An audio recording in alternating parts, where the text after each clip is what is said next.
Panthers, they traded for the number 1 overall pick.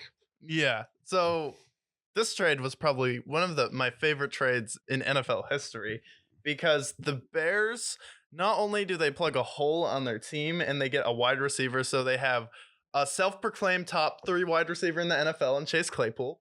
You have Darnell Mooney. You have an actual top 5 player at his position in Cole Kmet, who saved a lot of people's fantasy seasons when Mark Andrews and Darren Waller went down. So you have all of those players now, and then you can go out there and draft a beast wide receiver. Now you go ahead, fix your offensive line, consider signing someone like a Jamal Williams or maybe trading for Derrick Henry, get a really solid running back in the backfield, and I think the Bears are in business. But now you have an extra first round pick. I feel like you spend some of that on the defense, but obviously you got to repair the offensive line, go out and get a receiver, and then for the Panthers, if you miss, you are fucked. And Frank Reich never gets a head coaching job again. Yeah, no. So they went from the number 1 overall pick. They got the 9th overall pick, which they'll probably either tackle defense or an offensive line. Yeah. And then they got the 61st overall pick, the 2nd round pick this year. And then next year they have a 2024 first round pick from the Panthers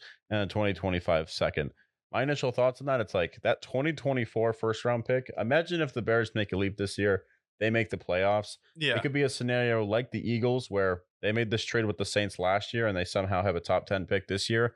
I have a feeling this 2024 first round pick is going to be a top 10 pick because even if you draft someone like a CJ Stroud or an Anthony Richardson or a Bryce Young or Will Levis, whoever it might be, it's like your team is not competing anymore because you traded away. And then I forgot to mention DJ Moore. DJ Moore is a really good receiver. I think now he has him, Darnell Mooney, Chase Claypool, and Cole Kmet. Plus, if they keep David Montgomery, they have enough weapons to have a good enough receiving core. And then for the Panthers, the number 1 receiver now is Terrence Marshall, and their tight ends are terrible, and their running backs are Chuba Hubbard and Dante Foreman. So you're talking about an offense that is pretty abysmal at this point. That whoever they have, whether it's CJ Stroud or anybody else, who are they throwing to?